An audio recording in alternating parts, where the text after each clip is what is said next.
एक बार भगवान बुद्ध जेतवन विहार में रह रहे थे। भिक्षु चक्षुपाल भगवान से मिलने के लिए आए थे। उनके आगमन के साथ उनकी दिनचर्या, व्यवहार और गुणों की चर्चा भी हुई। भिक्षु चक्षुपाल अंधे थे।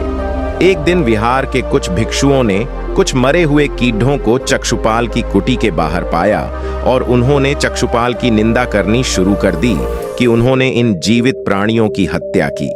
भगवान बुद्ध ने निंदा कर रहे उन भिक्षुओं को बुलाया और पूछा कि क्या तुमने भिक्षु को कीड़े मारते हुए देखा है? उन्होंने उत्तर दिया, नहीं।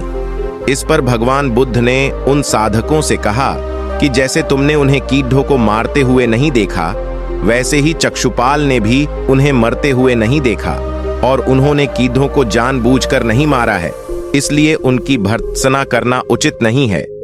भिक्षुओं ने इसके बाद पूछा कि चक्षुपाल अंधे क्यों हैं?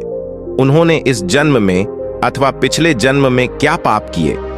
भगवान बुद्ध ने चक्षुपाल के बारे में कहा कि वे पूर्व जन्म में एक चिकित्सक थे। एक अंधी स्त्री ने उनसे वादा किया था कि यदि वे उसकी आंखें ठीक कर देंगे तो वह और उसका परिवार उनके दास बन जाएंगे। स्त्री की आंखें ठीक हो गईं, पर उसने दासी बनने के भय से यह मानने से इनकार कर दिया। चिकित्सक को तो पता था कि उस स्त्री की आंखें ठीक हो गई हैं। वह झूठ बोल रही है। उसे सबक सिखाने के लिए या बदला लेने के लिए चक्षुपाल ने दूसरी दवा दी। उस दवा से महिला फिर अंधी हो गई।